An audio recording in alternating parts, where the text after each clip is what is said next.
E agora eu gostaria de discutir com você sobre hidratação, que é a quantidade de água. Que a água é o principal nutriente do corpo, é o mais abundante nutriente do corpo.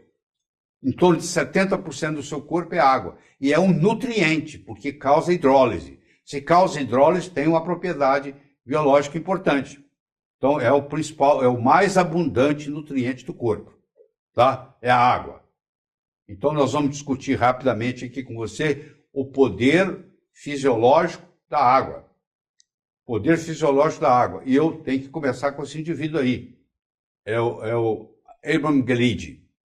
Esse indivíduo é um médico iraniano que se formou na Escócia e que era um médico do Shah, do Irã. E quando o Shah foi morto, ele foi preso. E ele passou uma temporada politicamente. O crime dele é político. E ele passou uma temporada na cadeia. E ele era o único médico prisioneiro. E ele começou a tratar 3.000 prisioneiros, não tinha nada para tratar, ele tratava com água e sal. E ele começou a ver os resultados do tratamento de água e sal para os prisioneiros. A ponto de, quando ele cumpriu o mandato dele, que era acho que de 14 meses, ele pediu para ficar mais 4 meses preso, para terminar o trabalho científico. Ele escreveu 6 livros sobre água, ele se mudou para os Estados Unidos e ele passou o resto da vida divulgando o valor da água. Tá? Oxigênio é a respiração da vida. A água é o sangue da vida. A água é o sangue da vida.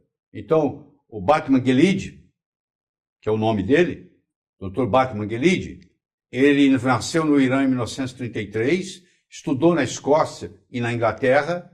Em 1979 foi preso no Irã e por 31 meses, desculpe, não é 14, não, 31 meses, tratou mais de 3.000 prisioneiros com água e sal. Solicitou permanecer mais 4 meses na prisão, mudou-se para os Estados Unidos e é autor de 6 livros sobre terapia com água.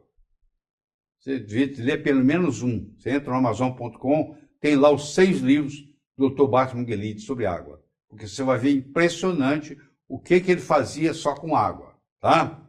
Ele tem 4 pressupostos que ele disse que estão equivocados, que ele descobriu. Primeiro, boca seca é um indicador de desidratação. Ele disse, não é verdade. Tem muita gente desidratada que não tem boca seca. Se você esperar boca seca para beber água, você não vai beber água nunca. Tem muita gente desidratada que não sente sede. Com o passar dos anos, a gente vai diminuindo a sede. O idoso praticamente não tem sede, ele é um desidratado. Por isso que ele está todo enrugado. Ele tem que tomar água sem estar com sede. Não é sede que é o parâmetro. Água é apenas um solvente, é outra coisa equivocada. Não, a água é um nutriente, tem ação de hidrólise. Terceiro, a sensação de sede permanece igual durante a vida. Não é verdade. A partir dos 50 anos, praticamente você perde a sensação de sede. Você tem que tomar água mesmo estando sem sede. E outros fluidos podem substituir a água pura, como chá, como refrigerante, como suco. Não é verdade. Você tem que tomar água pura, tá? Pelo menos 6 a 8 copos por dia. Tem gente que toma mais. O excesso vai sair na urina, não tem problema. Então, esses são 4 pressupostos equivocados sobre a água que o Dr. Batman Gelidi discutia.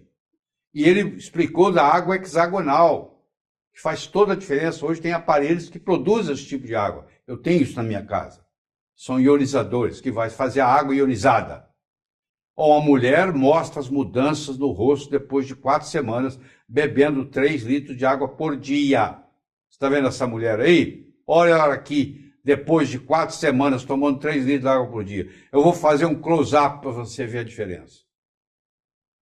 Olha aí. Olha a diferença só com água. Só que ela tomou religiosamente por 4 meses 3 litros de água por dia. Olha a melhora que ela fez na pele. Não é só na pele, não. A pele reflete a melhora que ela tem na saúde. Olha as rugas que ela tinha debaixo dos olhos. Olha lá. Olha a olheira que ela tinha. Olha lá. Olha como é que desaparece. Isso aí não é Photoshop, não. Porque essa foto é da época dele. Ele escreveu esse livro tem quase 30 anos. Tá bom? Então é importante você dar valor. e não custa nada. Agora, a água tem suas características. Você não pode tomar água de torneira da sua cidade. Aí é complicado. Eu vou explicar direitinho como isso acontece. Aqui está um alvéolo pulmonar hidratado, aqui está um alvéolo pulmonar desidratado. É mais ou menos assim, ó. Com qual jeito você vai respirar mais fácil? Por exemplo, o paciente está com infecção pulmonar, tem que tomar muita água, porque tem que hidratar o alvéolo pulmonar. E não ficar igual passa. Tem que ficar igual a uva dali. Ó. É totalmente diferente. Totalmente diferente. A desidratação, que 40% dos brasileiros têm, 24 horas por dia, ela causa asma, predispõe a asma. Um ataque asmático pode ser curado com água. Ele curava lá na penitenciária. Ela faz alergias.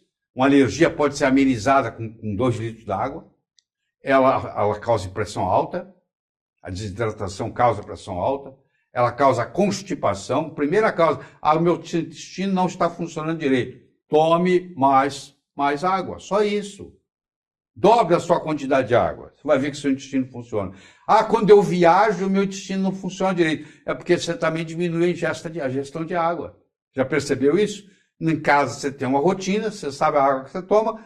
Quando você viaja, aquela rotina não existe. Aí você acaba tomando muito menos e com isso seu intestino para. Você tem constipação. Diabetes tipo 2, às vezes desencadeia uma descompensação com níveis altíssimos de glicemia por falta de água, por desidratação. E doença autoimune, piora muito com o processo. Isso aí são alguns casos só que eu estou fazendo para citar, mas tem muito mais do que isso, muito mais do que isso. E outra coisa, a água da torneira, ela está contaminada, porque olha lá, ó, a mulher toma o hormônio, toma uma pílula anticoncepcional. É como se ela estivesse jogando essa pílula anticoncepcional no vaso sanitário. Isso aí contamina os aquíferos que tem disponível, acaba contaminando os rios, acaba contaminando a água que você vai beber. Então a água que chega na sua torneira, ela está muito rica em hormônio, ela está muito rica em flúor, ela está muito rica em cloro. Então você tem que ter filtros, você tem que gastar dinheiro, investir num bom filtro para poder tirar essas porcarias. Porque senão você está tomando água e acaba se intoxicando com o processo. Entendeu? Acaba se intoxicando com o processo.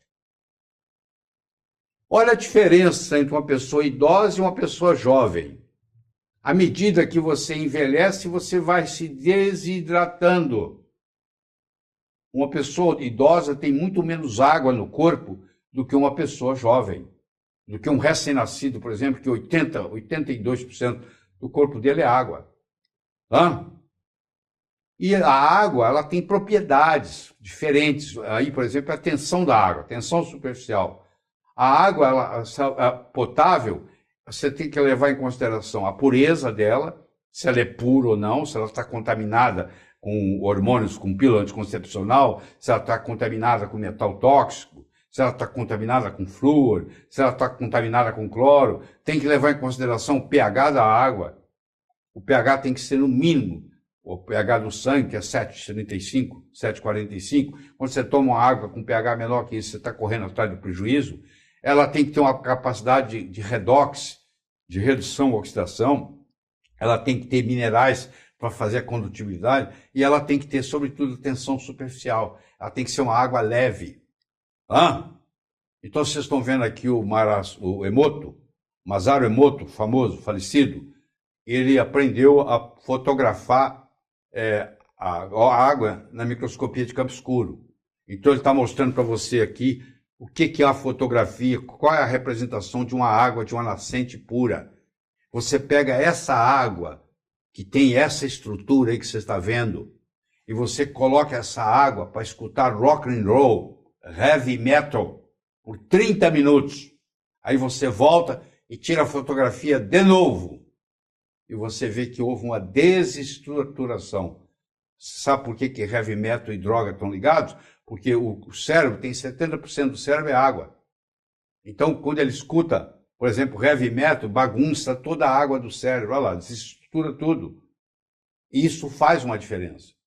E o doutor Emoto escreveu um livro sobre isso. Inclusive, ele esteve no Brasil, ele veio fazer palestras aqui. Vocês estão vendo aí, ó, nós estamos participando de um mesmo congresso no IMB, Congresso Internacional. Ele deu uma palestra, ele deu outra seguida, ou vice-versa, não estou lembrando agora quem falou primeiro, mas nós estamos aí nos bastidores esperando a nossa vez. E depois disso foi publicado um livro, vocês estão vendo aí, Pontos de Mutação na Saúde, onde ele escreveu um capítulo e eu escrevi outro. Então nós somos colegas de publicação de livros juntos. Tá? Mas esse indivíduo veio ao Brasil várias vezes, ele é famoso no mundo inteiro, infelizmente ele faleceu há uns 5, 6 anos atrás. Certo? Então a água potável de boa qualidade, ela precisa ter pureza, ela tem que ser filtrada sem retirar os minerais, ela precisa ter um pH acima de 7,5, ideal ingerir água com pH 9, 10, ela tem que ter um redox negativo, ela tem que ter uma ação antioxidante, ela tem que ter uma tensão superficial baixa, porque hidrata melhor, ela tem que ser estruturada em microcluster, que é a chamada hexagonal, que é 6 moléculas de água, ela tem que ter pelo menos 6 a 8 copos por dia, mais ou menos 33 ml por quilo de peso que você tenha, dá mais ou menos entre 6 e 8 copos d'água com adulto, tá? E ela tem que ter o PRAL negativo, que eu não vou entrar em detalhes aqui agora, mas eu recomendo, vou te estimular a você pesquisar o que é o PRAL, porque o PRAL é muito importante, e uma substância que tem um PRAL negativo é mais saudável do que uma substância que tem um PRAL positivo, mas essa eu vou deixar para você pesquisar. Certo? É isso aí. E a água ideal para você tomar é a água ionizada. Hoje tem muitos aparelhos que fazem a ionização da água. E ela vai ter todas essas qualidades que vocês estão vendo aí. Certo?